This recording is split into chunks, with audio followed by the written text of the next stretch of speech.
কর্ম, ভাগ্য ও বুদ্ধির মধ্যে কে বেশি শক্তিশালী? মানব জীবনে কর্ম, ভাগ্য ও বুদ্ধি এই তিনটির মধ্যে কার গুরুত্ব সবচেয়ে বেশি? চলুন জেনে নিই ছোট্ট একটি গল্পের মাধ্যমে। একদিন স্বর্গলোকে কর্ম, ভাগ্য ও বুদ্ধি তিনজনে নিজেদের মধ্যে লড়াই করছিল। কর্ম বলে আমি মহান, ভাগ্য বলে আমি মহান ও বুদ্ধি বলে আমি মহান। কয়েকদিন হয়ে গেলেও তাদের মধ্যে এই লড়াই শেষই হচ্ছিল না। আর তখনই নারদ মুনি সেখান দিয়ে যাচ্ছিলেন। কর্ম, ভাগ্য ও বুদ্ধির মধ্যে বিবাদ হচ্ছে দেখে নারদ মুনি সেখানে চলে আসেন। আর এসে তাদেরকে বলেন, তোমরা তিনজনে নিজেদের মধ্যে কেন লড়াই করছো? তখন কর্ম, ভাগ্য ও বুদ্ধি বলে, হে নারদ মুনি, আপনি আমাদের বিচার করুন, আমাদের তিনজনের মধ্যে কে মহান? তখন নারদ মুনি হেসে বললেন, ঠিক আছে, আমি তোমাদেরকে বলছি, তোমরা তিনজনে পৃথিবীলোকে যাও। সেখানে গিয়ে কোনো এক সাধারণ মানুষের কাছে তোমরা এক এক করে 1 সপ্তাহ করে থাকো। যার দ্বারাই ওই সাধারণ মানুষটির উন্নতি হবে তাকেই সবচেয়ে বড় মহান বলে মানা হবে। এরপর নারদ মুনি সেখান থেকে চলে গেলেন। কর্ম, ভাগ্য ও বুদ্ধি পৃথিবীলোকে চলে আসে। সেখানে এসে তারা এক কাঠুরেকে দেখতে পায়। ওই কাঠুরে খুবই গরিব ছিল। এরপর কাঠুরে জঙ্গলে গিয়ে কাঠ কাটতে শুরু করে। তখন কর্ম, ভাগ্য ও বুদ্ধি তারা তিনজনে নিজেদের মধ্যে আলোচনা করে। বলে, আমরা ওই ব্যক্তির শরীরে প্রবেশ করে 1 সপ্তাহ করে থাকব। আর আমাদের তিনজনের মধ্যে যার দ্বারাই ওই ব্যক্তির উন্নতি বেশি হবে সেই আমাদের তিনজনের মধ্যে সবচেয়ে মহান হবে। আর তাই আমাদেরকেও মেনে নিতে হবে। সবাই এই কথা মেনে নিল। তখন কর্ম বলে, সবার প্রথমে আমি যাব আর ওই ব্যক্তির উন্নতি করব। এরপর কর্ম ওই ব্যক্তির মধ্যে প্রবেশ করে। ওই ব্যক্তির মধ্যে কর্ম প্রবেশ করায় কর্মক্ষমতা দ্বিগুণ হয়ে যায়, যার ফলে ওই কাঠুরে প্রতিদিনের চেয়ে দ্বিগুণ বেশি কাঠ কাটল। যা দেখে ওই কাঠুরে খুবই খুশি হয়ে যায় আর বলে, আজ আমি এত বেশি কাঠ কাটলাম, কিন্তু সে এতগুলো কাঠ একসাথে তুলতে পারছিল না, কারণ যতটুকু কাঠ সে তুলতে পারত প্রতিদিন ততটুকু কাঠ কাটত। এরপর কাঠুরে বাজারে গিয়ে সব কাঠ বিক্রি করে দেয়, কিন্তু সে প্রতিদিন যত টাকা পেত আজও তত টাকাই পেল। এইভাবে কর্ম 7 দিন ধরে ওই কাঠুরের শরীরে থাকে।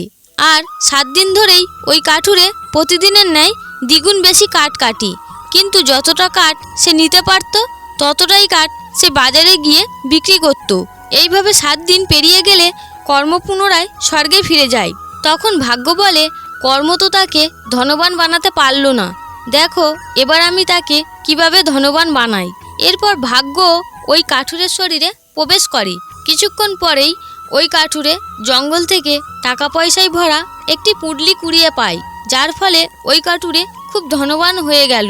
কিন্তু এতগুলো টাকা একসাথে পেয়ে ওই কাঠুরে খুব খরচ করতে শুরু করে, কারণ সেই টাকা জমিয়ে রাখার জন্য তার কাছে না ভালো জ্ঞান ছিল, কিংবা সঠিক স্থানে সেই টাকা ব্যবহার করার জন্য তার কাছে না কোনো কর্ম ছিল। কারণ কর্ম তার শরীর থেকে বেরিয়ে যাওয়ার পর ওই কাঠুরে খুবই অলস হয়ে পড়ে। এভাবেই কয়েকদিনের মধ্যেই সে সব টাকা খরচ করে ফেলে।